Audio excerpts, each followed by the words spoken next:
유다인들의 파스카 축제가 가까워지자 예수님께서는 예루살렘에 올라가셨다.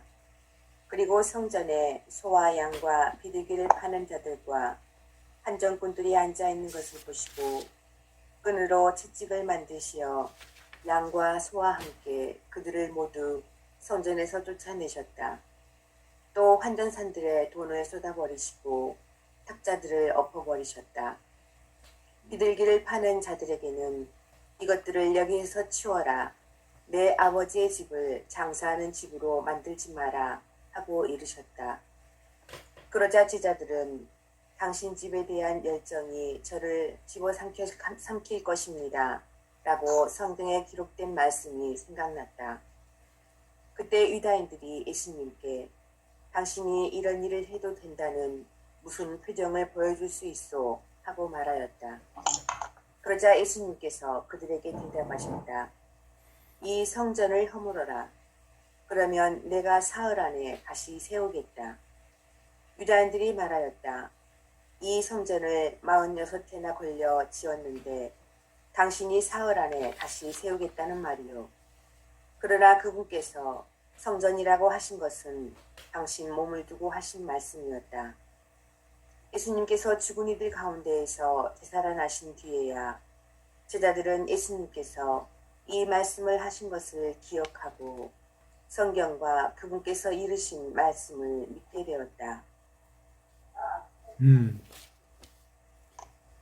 하느님 아버지의 거룩한 집이 시끄러운 장터가 되었다라고 하는 이미지가 눈에서 훤히 들어오지요.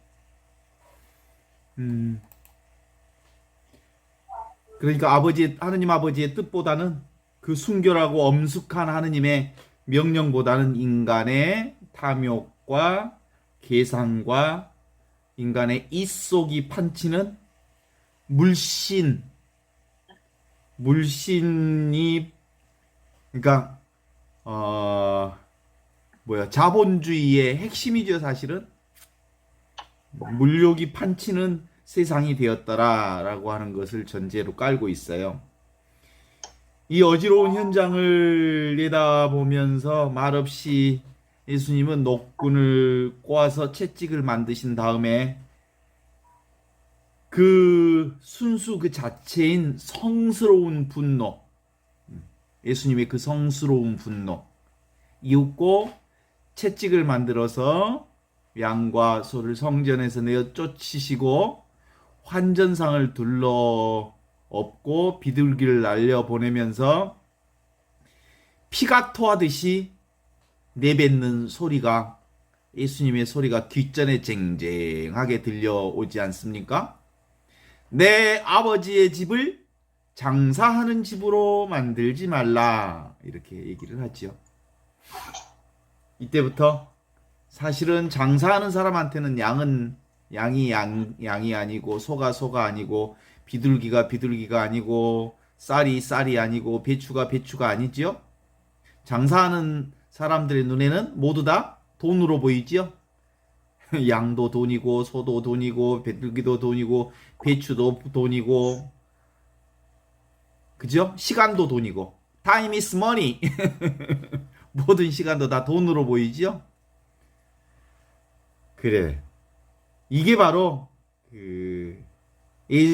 예수님이 그들을 내어 쫓아버리는 중요한 포인트는 그런 거거든요. 양도 아니고 소도 아니고 비둘기도 아니고 하느님과 겸하여 섬길 수 없는 그 물건. 그런데도 수많은 인간들로 하여금 하느님으로부터 등을 돌리게끔 하는 돈을 그 성전 안의 중심으로 삼고 있는 것을 보신 거죠. 성전이 곧 하느님을 섬기는 곳이 아니라 돈이 섬기는 장소처럼 보였던 거죠. 그래서 예수님 화를 내셨어요.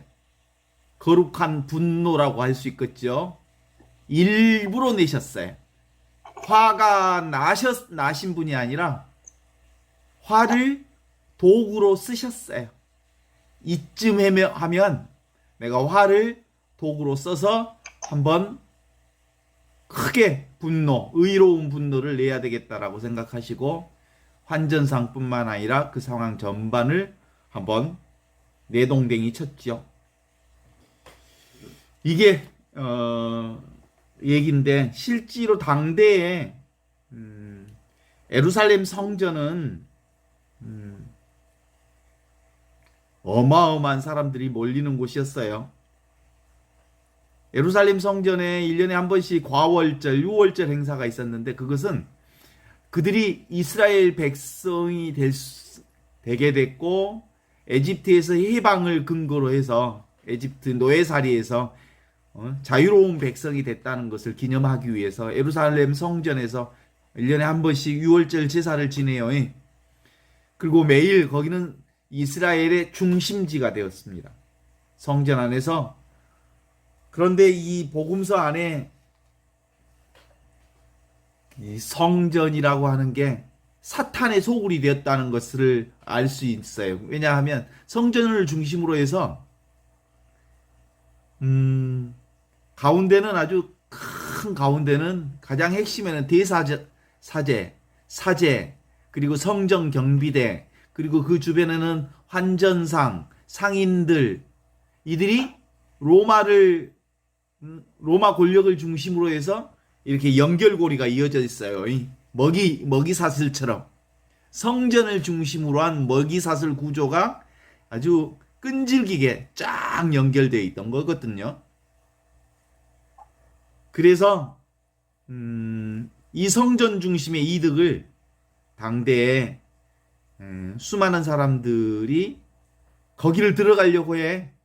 거기가 이제 경제 권역이거든요. 거기가 로마 그리스 시대의 최고의 경제 중심 도시였거든요. 왜냐하면 거기를 예루살렘 성전을 중심으로 해서 경제권이 전부 이어져 있었단 말이에요.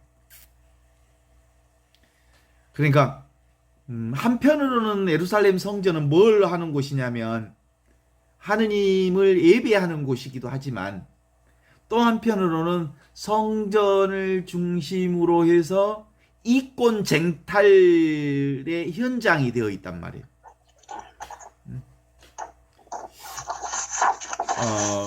그런 상황은 예전만 그런 것 같지는 않아요.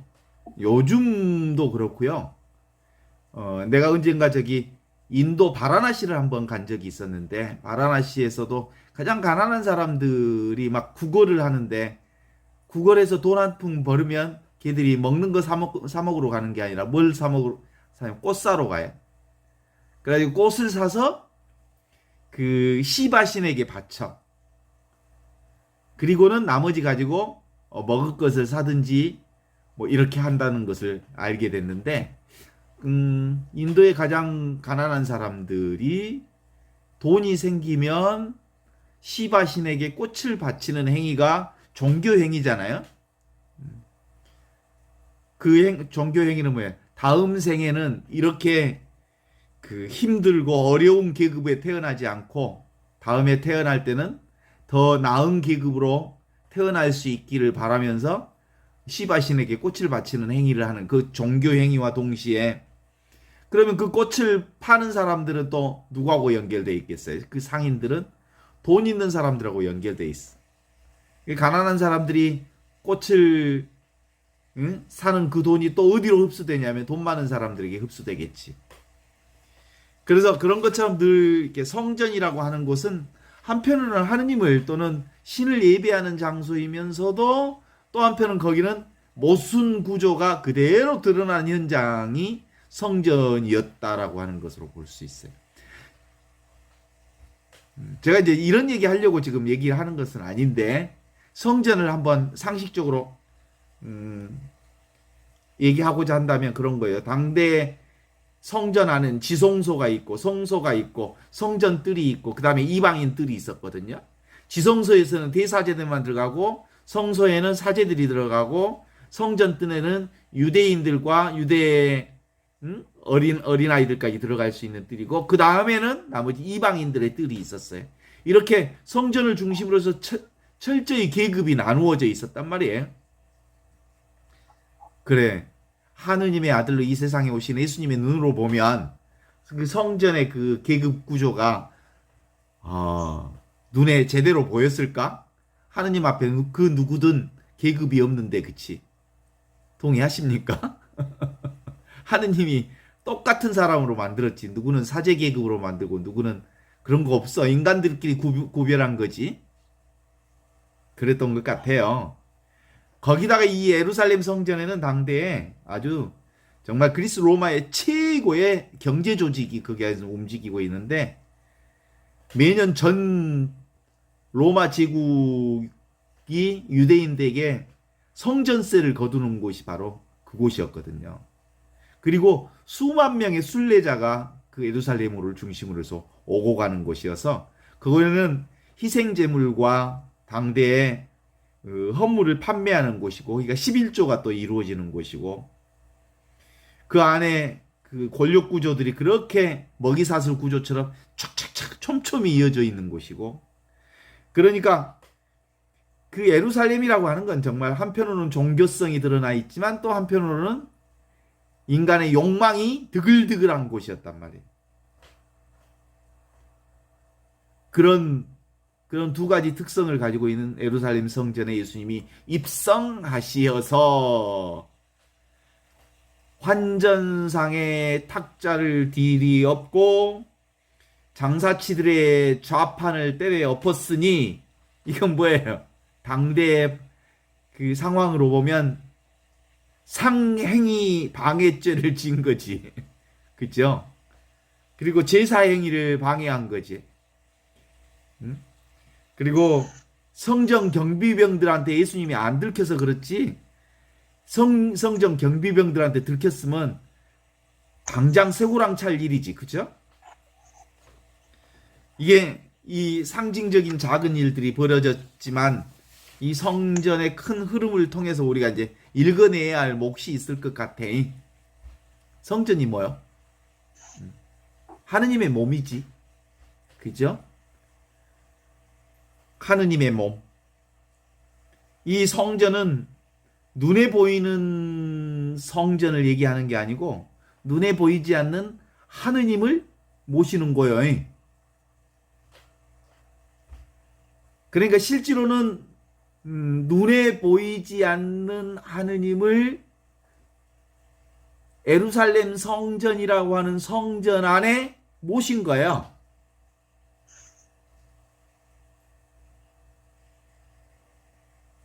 그렇죠? 그러니까 하느님이 어디만 계신다고 생각하게 만드는 아주 중요한 인간의 오류 중에 하나가 되냐면,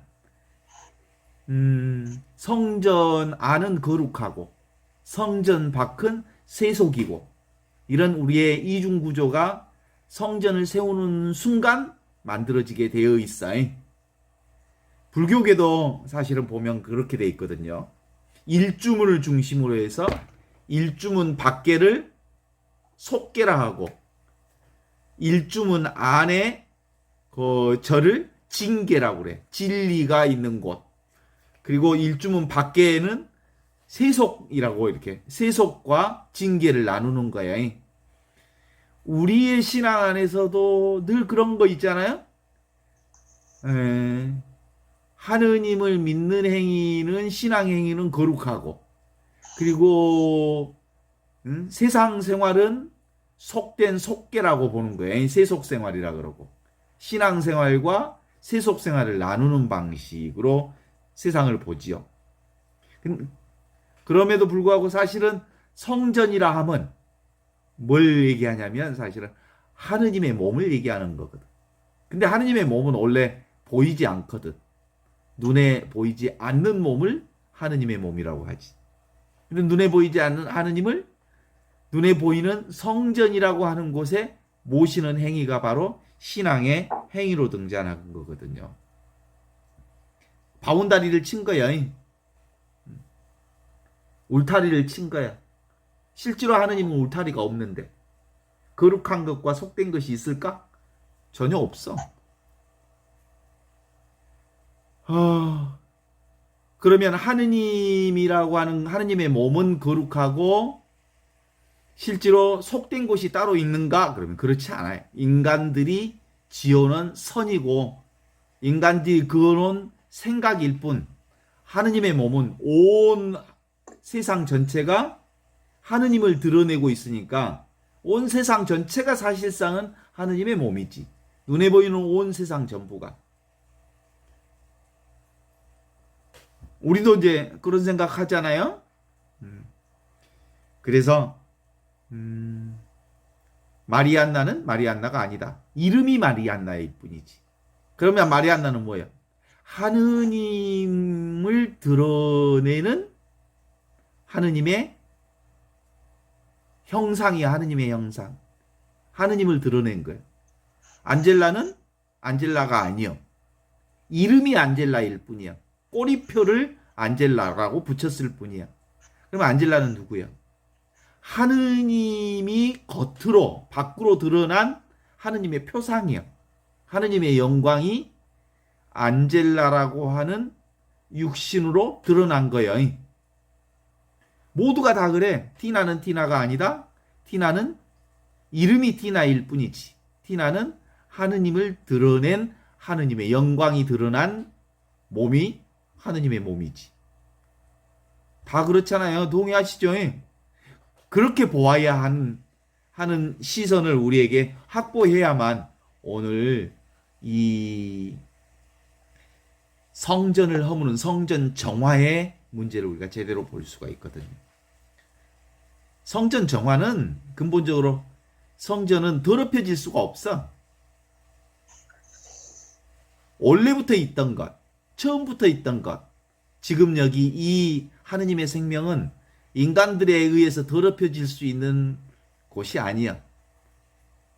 우리 인간의 생각이 거룩한 것과 속된 것을 나누었을 뿐, 실제로 온통 하느님의 생명은 늘 영원히 이미 있던 그 하느님의 성전을 그대로 드러내고 있는 것이라고 볼 수 있죠. 그러니까 이제 오늘 또 역시 확인해야 중요할 문제는 뭐예요? 지금 여기 당장 살아있는 이것. 이게 성전이요? 지금 눈앞에 있는 이것. 이름과 모양을 따라가면 그건 성전이 아니요. 그냥 이름일 뿐. 모양으로 선을 그어놨을 뿐. 살아있는 직접적인 이것. 눈으로 보고 느끼고 아는 이게 바로 성전인 거죠. 그래서 늘 우리는 이 하느님의 몸이라고 하는 부분들, 이 시선이 정확하게 우리 안에 정리되어 있지 않으면 이 성경을 읽는데 또 그리고 세상을 보는데 우리의 삶을 바라보는데 나를 만나는데 진리를 읽어내는데 진리를 사는데 포인트가 완전히 흐트러질 수밖에 없는 거죠. 성전이 뭐예요? 변하지 않는 이것. 항상 있는 이것. 그 성전이 어디에 있어? 이미 있는 이것. 하느님의 생명인 이것. 그것은 모양과 그리고 바운다리, 경계가 없는 전체로서의 이것. 이것이 하느님의 성전이죠. 그런데 이 변하지 않는 이 하느님의 몸 위에 온갖 변하는 것들이 왔다 갔다 하는 거죠. 이게 이제 내용물을 얘기할 수 있죠. 컨텐츠를 얘기할 수 있어요. 이 하느님 위에 온갖 것들이 왔다 갔다 합니다. 그렇죠? 인간의 몸과 마음과 감정과 오관이 왔다 갔다 하는 거거든요. 눈에 보이는 온갖 것들이 이 하느님의 성전 위에 왔다 갔다 하는 거거든요. 그래서 우리가 이제 하느님의 성전을 우리가 정확하게 읽어낼 필요가 있어요. 하느님은 원래부터 눈에 보이지 않는 거니까 눈에 보이지 않는 것을 인간이 성전이라고 하는 곳에 모셨던 건데 이게 근본적으로 인간이 원하는 것은 뭘로 정리되어 있어요? 눈에 보이는 것을 대부분 인간은 탐하지요. 그리고 눈에 보이는 것들을 탐하고 그것이 내 마음대로 안 되면 화를 내고 분노를 일으키고 이런 게 인간의 어리석음이죠, 사실은. 이런 인생을 사는 인간들이 실제로는 이미 하느님의 그 놀라운 성전 안에 살고 있다는 것을 전제하고 이걸 좀 읽어볼 수 있었으면 좋겠어요. 예루살렘 성전은 근본적으로 이런 깨달음을 통해서 보면 예루살렘 성전은 겉으로는 성전이지만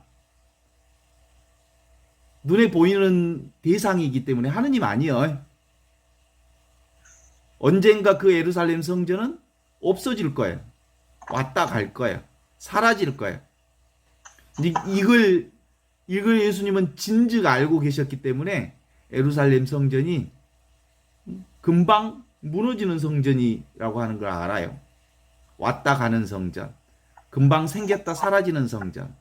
그래서 진정한 성전은 영원히 사라지지 않는 성전이라는 것을 알고 계셨던 예수님의 시각. 그것이 우리의 시각이 될 때, 나의 시각이 될 때 이 성전 정화의 몫은 제대로 읽힐 수 있어요. 그래서 변하지 않는 것과 변하는 것을 우리가 근본적으로 알아들을 수 있어야 됩니다. 변하는 것은 뭐가 변해요? 구름이 변하고 날씨가 변하고 기후현상이 변하는 것들이죠. 서리가 오고 날씨가 변동되고 천둥이 치고 이런 것은 변화되고, 변화하지 않는 것이 있다면 뭐야? 하늘, 허공과 같은 하늘. 이름은 있지만 실제로 대상화될 수 없는 것, 그것은 변하지 않는 거거든요. 그래서 끊임없이 우리가 지금 여기 이것으로 있는 이 하느님의 성전이 분명할 때 이 성전 위에 왔다 갔다 하는 대상들, 이런 것들을 우리가 섬기지 않고 온전히 하느님의 성전을 온전히 섬기는 방법을 이해할 수 있죠. 내가 알 수 있는 대상은 하느님이 아닙니다. 그러니까 예루살렘 성전 안에 하느님이 계실 수 있어요? 예루살렘 성전도 하느님 위에 세워진 건물일 뿐, 눈에 보이는 대상일 뿐, 하느님 아니요. 그렇습니다. 우리가 내가 알 수 있는 것, 나도, 내 육신도, 내 몸도 실제로는 하느님의 성전인 것 같지만 내 육신도 육체 감각, 그리고 감성, 느낌, 오간, 이것도 늘 왔다 갔다 하는 것이기 때문에 인간의 몸을 하느님의 성전이라 하지만 실제로 몸 자체를 성전이라고 말할 수 있는 건 아니에요. 진짜 성전은 변하지 않는 이것. 변하는 온갖 것들은 홀로 존재할 수가 없거든. 내가 보니까 이 육신이 생긴 거지요.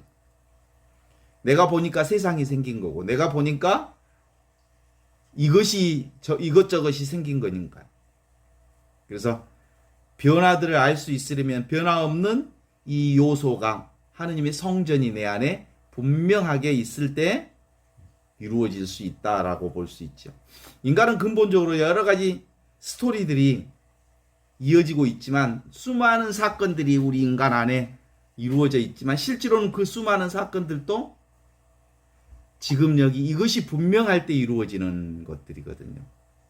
그래서 정말 이제 이게 분명하면 수많은 일이 있지만 아무 일도 없다라고 고백할 수 있을 수 있어요. 우리 인간은 어마어마한 일들을, 엄청난 일들을, 그리고 아주 작고 사소한 일들을 늘 매일매일 경험하지만 그 모든 것을 경험하는 이것이 있으니까 수많은 일들을 경험하는데 이것은 변하지 않아. 그래서 많은 일이 있지만 아무 일이 없다라고 말할 수 있죠. 제가 어제 그 경주를 갔다 왔는데, 합천, 경주라 그랬다. 합천 해인사 쪽을 갔다 왔는데, 참 많은 일들이 있었어요. 그러니까 우리 그 서울 카톨릭 대학을 졸업하고 그리고 사제서품을 받기 전에 그 교구로부터 본당 신부로부터 사제서품 불가 통지를 받으면서 서품을 받지 못하고 부재로서 마지막 끝내고 결국은 사제서품을 못 받고 있다가 올해 8월인가 삼위계를 받고 스님이 되어서 들어간 친구를 만났어요. 그러니까 10년 동안 거의 그 서울카대를 졸업하고 부재로서까지 다 끝내고 서품 직전에 서품을 못 받고 있다가 자기 동료들은 다 서품을 받았고 지금 보좌 신부로 있는데 본인은 지금 어디 있냐면 머리 깎고 스님이 되어 있는 친구를 어제 만났단 말이야.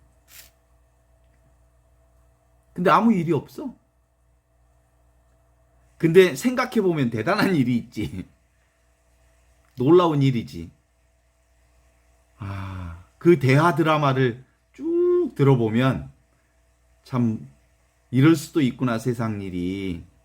그런 대하 드라마를 한편 들을 수 있지만 실제로는 그냥 머리 깎고 있는 라파엘이 스님이 됐다. 이 사건을 보는 것밖엔 크게 무리가 없어요. 그래. 머리 깎고 있는 라파엘이 스님이 돼 있는 거하고 무슨 특별히 다른 일이 있나요? 많은 일이 있지만 아무 일이 없잖아요. 그냥 존재하고 있을 뿐이죠. 그냥 살아 있을 뿐이잖아요. 그걸 너무나도 분명하게 볼 수 있었던 겁니다.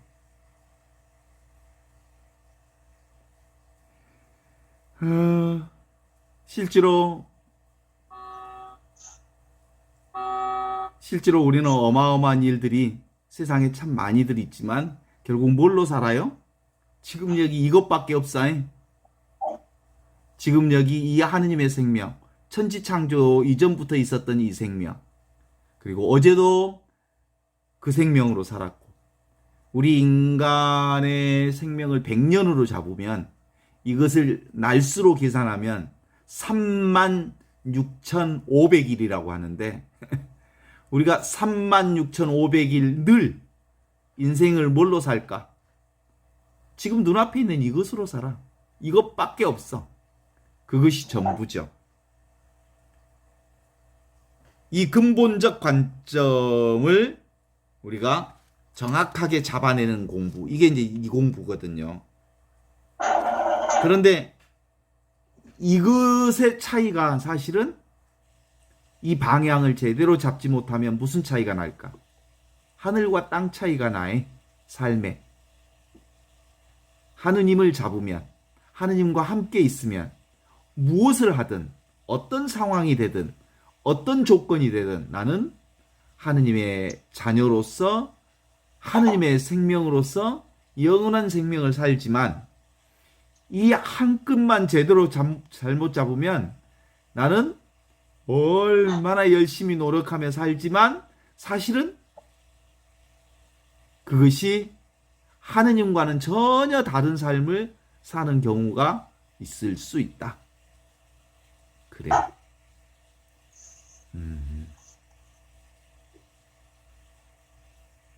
그러니까 인연 따라서 삶에 따라서 우리의 삶의 방식이나 형식이나 삶은 수없이 달라지지만 실제로는 우리가 사는 유일한 방법은 지금 여기 이 하느님의 생명으로 산다는 게 너무나 당연한 일인 것 같아요. 이런 점에서 이 눈으로 이제 성전을 한번 바라봐요. 예수님이 성전에 들어갔는데 성전이 첫 번째로는 뭘로 묶여져 있었냐면 예배하는 장소이면서도 동시에 그 예배 장소가 로마를 중심으로 한 권력의 중심지, 그 다음에 경제의 중심지, 그리고 인간의 욕망이 욕망의 먹이사슬이 이리저리 이어져 있는 곳, 이 상황을 놓고 예수님은 환전상과 그리고 그들의 장사치들의 좌판을 엎었다라고 하는 게 기본적으로 상징적 표현이거든요. 아버지 집을 장사하는 집으로 만들지 말라.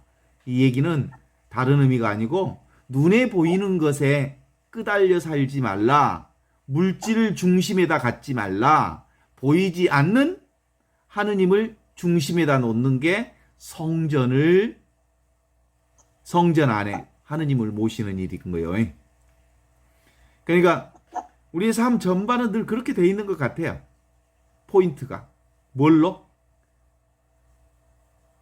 인간의 눈으로 보는 거예요. 그러니까 물질 중심으로 보는 거죠. 그래서 저는 이게 10마리 돼지 이야기하고 유사하다고 생각해요. 10마리 돼지가 소풍을 갔어. 소풍을 갔는데 시냇가를 가다가 시내를 징검다리를 넘어서 이제 소풍을 지나가는데 10마리가 다 넘었어요. 중간에 인원 점검이 시작이 됐어. 자, 얘들아, 다 넘어왔는지 우리 숫자 세자 그러니까 하나, 둘, 셋, 넷, 9을 세는 거야. 한 명이 어디 갔네? 네가 세어봐. 걔도 역시 9만 세는 거야. 다 누구를 시켜봐도 9을 세는 거야. 10마리 돼지 중에 모두가 누구를 빼놓고 세냐면 나를 빼놓고 세는 거야. 이게 우리 인간의 어리석음이에요. 세상을 보는 눈이 나만 빼놓고 누구만 봐? 나 밖에 것만 봐. 이게 우리 인간의 한계. 그런데 하느님의 시선은 어떤 시선이냐면 하느님이 보는 눈은 나를 포함해서 모두를 보는 눈. 이게 하느님의 눈이거든요. 이게 바로 마이스트 에카르트가 했던 말이에요. 하느님이 나를 보는 그 눈으로 내가 하느님을 본다. 이 말은 하느님의 눈과 내 눈은 사실상 둘이 아닌 눈이다. 그러니까 하느님의 눈으로 볼 때 비로소 내가 제대로 우리의 안목이 열린 거예요. 하느님의 눈이 바로 내 눈과 같은 눈이 될 때 비로소 우리는 하느님의 아들, 딸로 사는 거예요. 어떻게? 맞죠? 하느님의 눈은 그런 거예요. 그래서 예수님은 바로 이렇게 안목이 열린 하느님의 눈으로 볼 때 예루살렘 성전은 실제로 무슨 세계를 보는 거예요? 완전히 분별 망상의 세계에 허우적거리는 인간의 현실을 그대로 본 거죠. 그러면서 하느님의 집을 장사하는 집으로 만들지 말라라는 얘기는 근본적으로 우상 숭배하는 곳이 되었다는 사실을 알게 되는 거죠. 성전 안에는 근본적으로 하느님이 중심이 아니고 뭐가 중심이에요? 돈이 중심이에요. 욕망이 중심이에요. 내가 중심이 된 거죠. 나의 욕망이. 이게 분별 세상에 대한 하느님의 채찍입니다. 그래, 어떻습니까? 분별 세상, 둘러보는 세상, 나만 빼놓고 내 중심으로 세상을 보는 거이. 에고 중심으로 세상을 보는 것. 에고 중심으로 세상을 보니까 나 아닌 다른 것들이 다 남이 되는 거잖아요. 그리고 나와 남을 따로 보게 되는 거잖아요. 나 따로, 남 따로, 나 따로, 세상 따로. 그래서 하느님의 시선을 갖는다는 것은 근본적으로 온통 전체가 하느님 안에 한 몸으로 보는 거예요.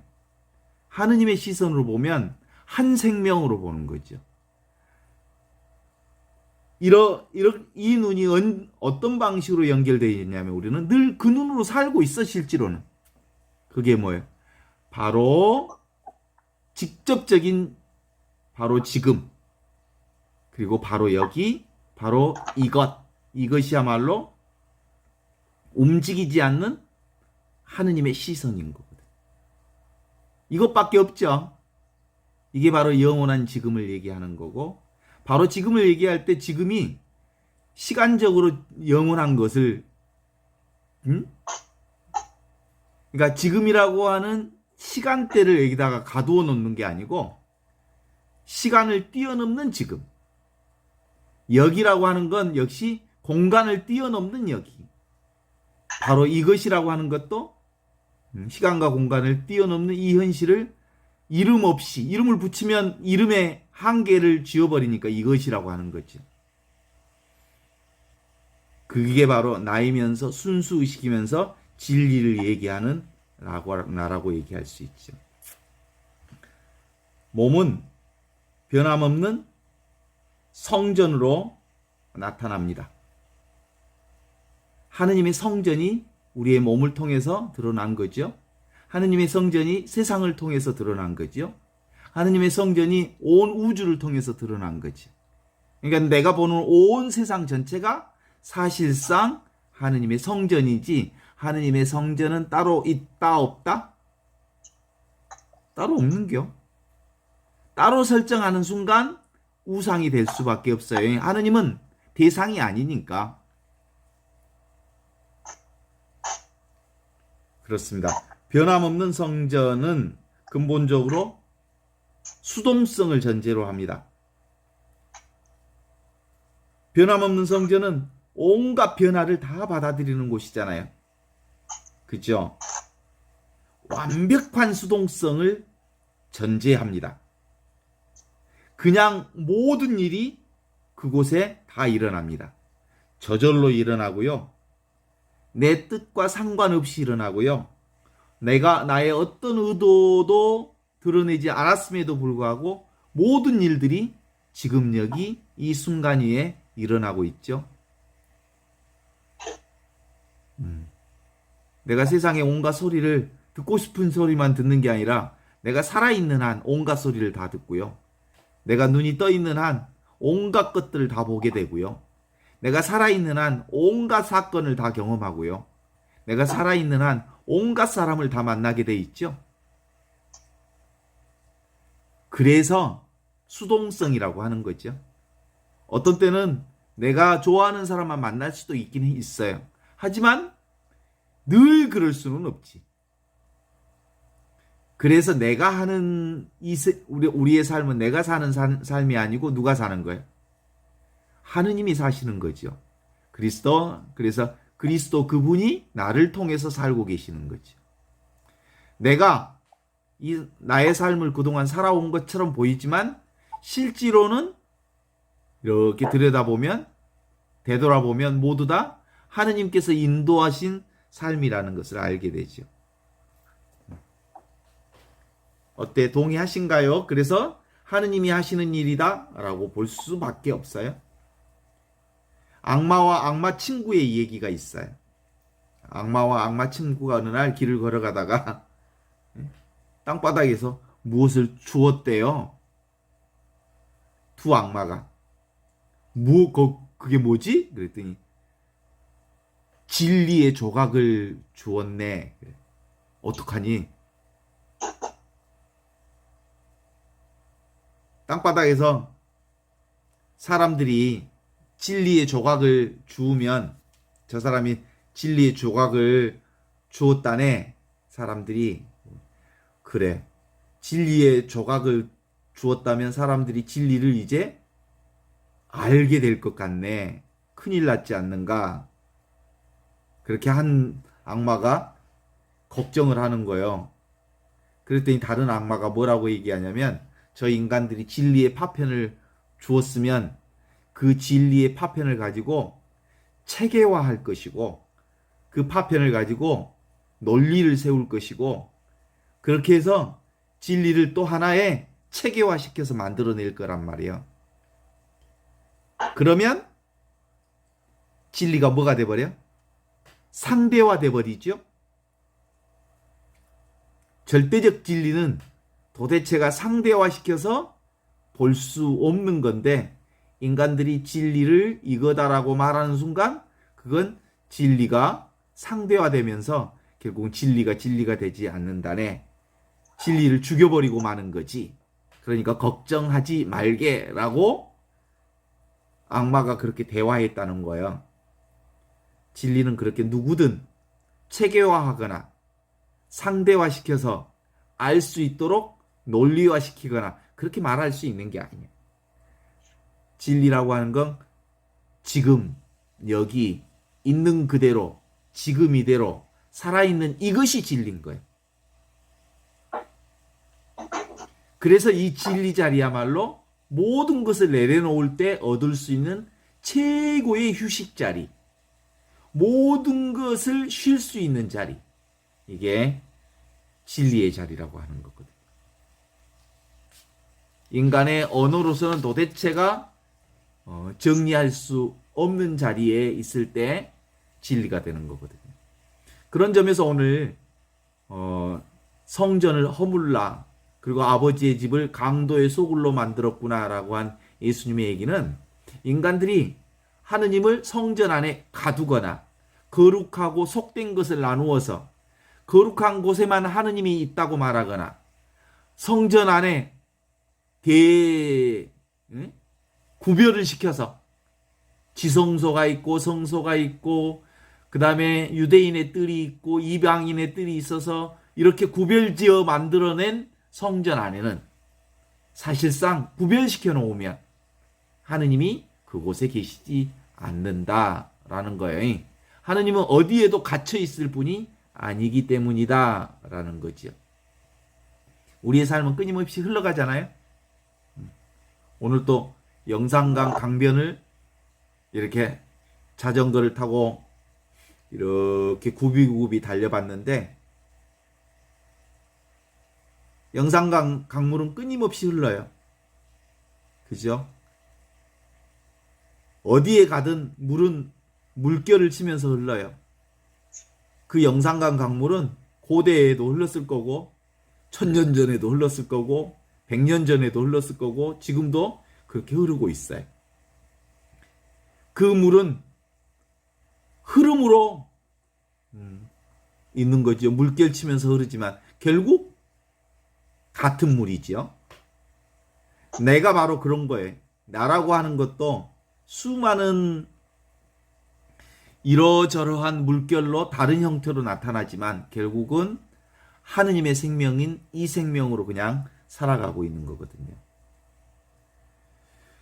그러니까 나 따로 있음으로 살면 남이 생기잖아요. 그런데 근본적으로 나와 남은 인간이 만들어낸 생각이지 나와 남은 따로 없는 거거든요. 원래부터 하느님의 한 생명으로 살고 있는 거거든요. 그런 점에서 예수님의 성전 정화는 뭐예요? 구별하고 구분하고 나누고 해서 거룩한 것과 속된 것을 나누는 구별하는 그 세계에 대해서 실제로 그런 거 아님을 선언한 거거든요. 그래서 정화 사건이라고 하는 건 그런 거거든요. 성전 정화라 그랬잖아요. 정화는 고정시키는 것은 아니다라는 말이에요. 이것이다라고 딱 말하는 순간 그건 아니라는 말이에요. 그래서 안젤라는 안젤라라고 말하는 순간 안젤라가 아닌 거예요. 이름이 안젤라이지. 안젤라는 살아있음 그 자체예요. 현존 그 자체이지. 생명 그 자체이지. 하느님과 둘이 아닌 그것이 안젤라지. 안젤라라고 이름을 지어 말하는 순간 그건 이름이지 안젤라는 아닌겨. 어때요? 카다리나는 카다리나가 아니죠. 규정할 수 없죠. 그냥 이름이 카다리나죠. 카다리나고 규정하는 순간 그런 카다리나는 없어. 살아있음. 현재 살아있는 생명. 지금 여기 이것. 직접적으로 살아있는 이것. 이것이 바로 카다리나지. 지금 살아있는 이것. 보고 듣고 느끼고 아는 이것. 경험하는 이것. 그래서 예수님의 성전 전환은 근본적으로 거룩함과 속된 것, 성전과 세속을 나누는 이 장사치들을 깨부신 행위가 성전 정화의 핵심에 있다. 이렇게 보는 거요. 정화한다. 이 말은 무슨 뜻이겠어요? 아니다. 고정시키는 것은 아니다. 그 무엇도 울타리 치는 것은 아니다. 그 무엇도 세팅하는 것은 하느님이 아니여. 그냥 편리에 따라서 이름을 붙였을 뿐이요.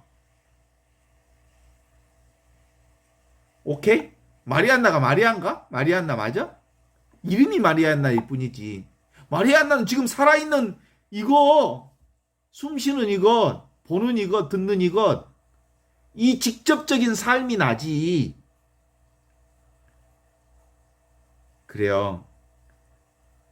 따라서 성전 정화의 핵심은 뭐냐면 아니다라는 거예요. 고정된 것은 하느님이 아니다. 세팅된 것은 하느님이 아니다. 그래서 하느님은 규정할 수 없다, 고정할 수 없다, 묶을 수 없다, 그리고 어떤 장소에다가 가둘 수 없다. 그 무엇도 규정하거나 가두거나 묶거나 할 수 없는 그분이 그걸 알아야 되는 거예요. 이게 이제 정화 작업이야. 정화는 아니다 작업이야. 그래서 nothing이야, nothing. 아무것도 아닌 거예요. 그것이 하느님이에요. 아무것도 아닌 게 하느님이에요. 그러면 어떤 것, nothing은 something, 어떤 것, 그것을 통해서 드러나, 하느님은. 어떤 것들이 드러나자에 nothing 위에 없는 것 위에 있는 것이 드러났던 것이. 그것이 다 뭘 얘기하는 거예요? 없이 계시는 하느님을 드러내는 영광인 거예요. 눈에 보이는 것들이. 따라서 보이는 모든 것들은 다 하느님을 드러내는 영광인 거예요. 보이는 모든 것들이 하느님을 얘기하는 거지. 그러려면 기본적으로 그 온갖 세상의 모든 것들이 하느님의 몸이라는 것을 알려면 눈에 보이는 것이 전부가 아니라는 것을 알 때 비로소 눈에 보이는 것이 전부가 되는 거예요. 규정되지 않는 것으로 보라 이 말이에요. 사실은 흘러가는 것으로 보라는 거예요. 물처럼 보라는 거예요. 물결로 보라는 거예요. 성전 정화의 핵심은 그겁니다. 모두가 하느님의 성전이다. 특별한 어떤 것만 하느님의 성전이라 말할 수 없다. 이런 겁니다. 예수 그리스도의 복음은 이걸 얘기하고 있습니다. 예수 그리스도의 복된 소식은 늘 일체의 모든 것은 본래 하느님의 몸인 줄 깨달아라. 눈에 보이는 일체의 모든 것은 하느님의 몸을 드러내는 하느님의 영광을 드러내는 것이다. 어떤 것만 성전이다 라고 하는 것을 배격하는 거예요. 동의하십니까? 나만 하느님의 아들? No! 그런 거 없어. 나를 비롯한 모든 사람들이 다 하느님의 아들, 딸인 거야.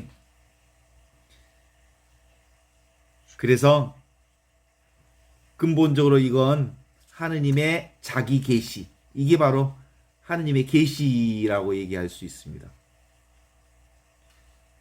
하느님이 당신 자신을 드러내는 것. 무엇을 통해서? 보이는 세상을 통해서 모든 것을 드러내는 계시의 하느님. 그런데 저절로 드러나. 그냥 드러나. 그래서 눈에 보이는 온갖 것들은 하느님의 성전이 아닌 게 없어. 나도 내 몸도 역시 하느님의 성전 맞죠? 그런데 내 몸만 하느님의 성전이라 말하는 것은 no, 아니요. 그래서 이제 이게 깨달아지면 내가 깨달았다. 이렇게 내가 깨달았다라고 하는 인식 구조 안에 그 깨달음을 집어내면 그것도 아닌 거지요. 그것도 오류가 되는 거거든요. 근본적으로 이 하느님의 성전에 대한 깨달음은 이미지를 버리라 라는 뜻이거든요. 영적으로 보면 그러는 겁니다. 인간들이 근본적으로 이 하느님의 성전 정화의 내용을 정확하게 알아차리지 못해요. 고정된 것은 하느님이 아니다. 그렇죠? 오직 고정된 것이고 변함없는 것이고 영원한 것은 뭐예요? 눈에 보이지 않는 지금 여기 이것, 눈앞에 이것. 이것만이 온전한 하느님이고, 그리고 눈에 보이는 모든 것들은 하느님을 드러내는 표상이고 하느님의 영광을 드러내는 일이다. 이런 겁니다. 따라서 무엇으로 우리는 하느님을 살 수 있을까? 침묵하는 거예요. 침묵할 때 이미 우리는 스톱할 때, 멈출 때, 비로소 내 생각을 멈출 때 온통 하느님으로 살아있음을 알게 되는 거죠. 그래서 핵심 포인트는, 하느님의 신앙의 핵심 포인트는 뭐겠어요? 오직 모를 뿐. 오직 내가 아는 것이 없다 말할 때 모든 것을 아시는 하느님이 전부여. 그 모른다는 마음을 지키는 것, 이게 본래 마음을 지키는 거예요. 내가 무엇을 굳이 이거라고 규정하거나 안다고 얘기하거나 내가 안다고 그것을 붙잡으려 하면 잡을 수 없는 하느님.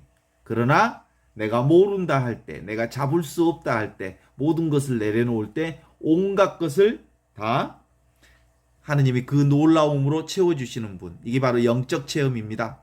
이게 성전 정화의 핵심입니다. 아니다, 모른다. 규정할 수 없다, 잡을 수 없다, 고정시킬 수 없다. 이게 성전 정화입니다. 그럴 때 진실이 드러나게 돼 있고 하느님 나라가 드러나게 돼 있고 일순간 온갖 것이 하느님으로 드러나게 돼 있어. 그러니까 이 하느님의 영성 공부는 공부할 게 없을 때 공부가 온전히 된 거예요. 내가 하느님을 알려고 애쓰지 않을 때 모든 것을 아시는 하느님이 나를 온전히 차지하게 되시는 거예요. 내가 추구하는 게 없을 때 비로소 하느님 안에 이미 우리가 빈틈없이 하나로 살고 있다는 사실을 알게 되는 거죠. 이게 그동안 제가 끊임없이 현존 신앙을 공부하면서 그 성전 정화의 핵심을 이렇게 지켜보았습니다. 성전 정화는 무슨 과정이에요? 정화의 과정이 아니다 과정입니다.